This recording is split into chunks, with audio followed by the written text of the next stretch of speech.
Et bien donc ça y est, c'est confirmé, la plus grosse introduction en bourse du monde va bien avoir lieu dans les prochaines semaines. C'est vrai qu'elle a souvent été reportée, finalement elle aura lieu. A priori, première cotation prévue pour début décembre. Donc on parle de quoi? Du colosse saoudien Aramco.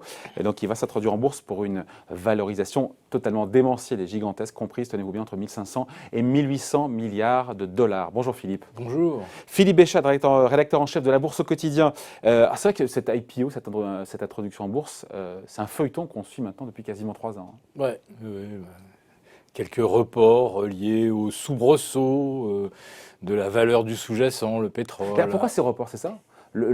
S'il y a eu autant de reports sur cette introduction en bourse de Saudi Aramco, c'est parce que c'était pour une question de valorisation. On me disait que le prince Mohamed Ben Salman voulait 2000 milliards de valorisation, c'est ça? Oui. Alors, les 2000 milliards, ça peut les valoir si on prend comme hypothèse un baril à 65 $. Bon, c'est la valeur retenue pour l'année 2019. Pour 2020, c'est un tout petit peu moins. Ça serait autour de 60 $ le baril. Alors, les valorisations de Saudi Aramco, vous évoquez 1 milliard, enfin 1500 milliards à 1800. La fourchette est en fait extrêmement large selon les banquiers, les spécialistes.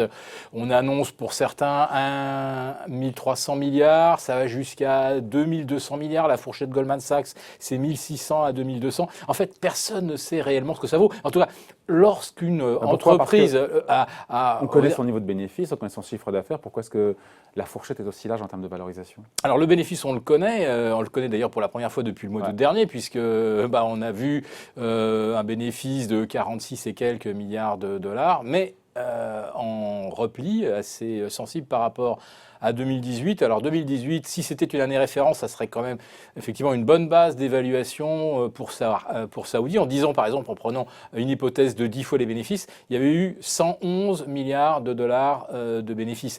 Il semblerait qu'en 2019, on sera légèrement en dessous de 100 milliards. On est déjà à 70 milliards de dollars sur 9 mois de bénéfices. C'est ça. Qu'on réalise que c'est, encore une fois, entre 1500 et 1800 milliards de dollars de valorisation, mais ça explose un Apple, un Google et compagnie, quoi. Alors c'est presque 2 fois effectivement Apple, c'est plus que Apple, plus Microsoft, plus Google réunis, c'est plus et également que la totalité des 5 majors, c'est-à-dire Exxon, Chevron, BP, Royal Dutch Shell et Total, et on peut même rajouter encore 10 autres compagnies pétrolières. Oui, mais c'est pas, encore une fois, c'est pas indu, parce que derrière, enfin tu vois, c'est pas anormal, parce qu'on voit une rentabilité qui est impressionnante. On l'a dit, certains reculent, mais sur 2018, 111 milliards de dollars de bénéfices, enfin c'est le double d'Apple, enfin les chiffres sont impressionnants. C'est 10% du pétrole mondial, c'est 260 milliards de barils dans les sous-sols qui sont, encore une fois, à pomper. Alors ça fixe un peu les choses. Peut-être j'évoquais deux sujets qui n'ont rien à voir, mais c'est une boîte qui est super rentable. Avant de parler des réserves, c'est une boîte qui est super rentable. Elle est super rentable parce que d'abord, elle a un monopole. Ça, c'est par rapport aux compagnies américaines. Si on n'avait pas splitté dans les années 20 Esso, la Standard Oil, elle serait aujourd'hui peut-être plus grosse que Saudi Aramco. Il ne faut pas oublier non plus que c'était une compagnie américano-saoudienne jusqu'en 1972 et que ça a été en fait nationalisé en 1980. Donc en fait, il aurait fallu comparer la valeur de Saudi à 1980 pour savoir s'il y avait eu une augmentation de la rentabilité ou une baisse de la rentabilité. Ça sera très difficile à évaluer parce que si on regarde sur du moyen et du long terme, est-ce que Saudi est sur une pente ascendante ou au contraire sur une pente descendante? Oui. Un petit mot sur le calendrier précis. Apparemment, premiers échanges boursiers prévus autour du 11 décembre, c'est ça, avec Aramco qui pourrait placer entre 2 et 5% du capital. On dit que c'est rikiki et a priori ce serait plutôt 2 que 5 parce que si j'ai bien compris, il faut quand même l'expliquer, je ne l'ai pas dit, l'IPO se ferait sur la bourse saoudienne. D'ailleurs, le choix d'une bourse locale est assez surprenant, mais apparemment c'est un coup à double détente. L'objectif, c'est de tester un petit peu le marché local pour après d'ailleurs faire une cotation sur un marché étranger type Tokyo. On parlait de Tokyo ou pourquoi pas Hong Kong. C'est Londres, New York. Non, ça ne sera pas New York justement. Là, on sait déjà que pas les ricains. Voilà, pas les ricains. Alors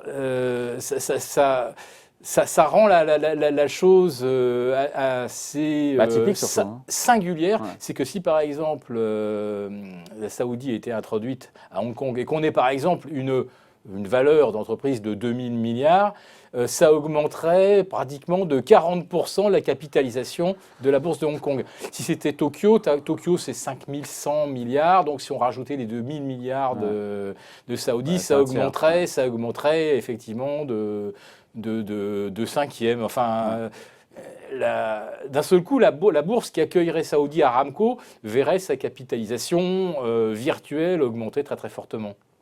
Mais pourquoi ce choix, encore une fois? C'est délibéré d'avoir, encore une fois, ce que j'expliquais, cette double stratégie. Donc, derrière, a priori, 2%, une mise en bourse de 2% du capital sur la bourse saoudienne. Tester un peu les investisseurs locaux, parce que pour le coup, c'est destiné aux familles saoudiennes pour l'instant. Pour d'ailleurs aller vers, encore une fois, une cotation internationale. Les familles saoudiennes sont justement déjà actionnaires. Ouais. Donc, il n'y a pas de problème à ce niveau-là. C'est pour tester les étrangers. Il faut couper son portable avant d'entrer sur le plateau, Philippe. Oui, pardon.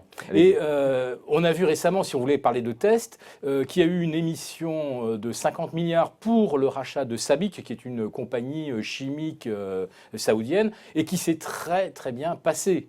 Lever 50 milliards pour la Saudi Aramco, ça se fait, mais comme ça. Donc, je pense que ça se passera bien, de toute façon.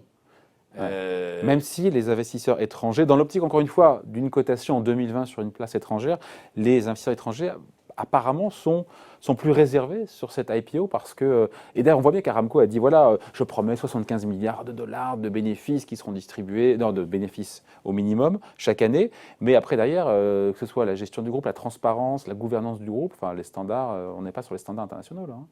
Alors, ils vont adopter la norme IFRS pour la publication de leurs résultats. Donc, forcément, ils se mettent au diapason, aux standards internationaux. La question, après, je dis, elle va dépendre de quelle est la trajectoire de Saoudi depuis une décennie, comment ça se passe, et si le pétrole devait rebaisser suite à des anticipations de ralentissement mondial, si d'un seul coup le pétrole revenait à $50 en moyenne annuelle et non pas 60, on serait là aujourd'hui sur des hypothèses finalement plutôt hautes en ce moment par rapport au potentiel réel de la valeur du pétrole. Voilà, on voulait vous parler donc de cette introduction XXL de la Saudi Aramco. Voilà, encore une fois, la plus grosse introduction en bourse au monde. Oui. On peut dire qu'on connaît déjà quand même les grands gagnants de cette opération, ce sont les banquiers introducteurs. Hein. Ouais. Ils sont tous là d'ailleurs, hein, toutes les grandes banques.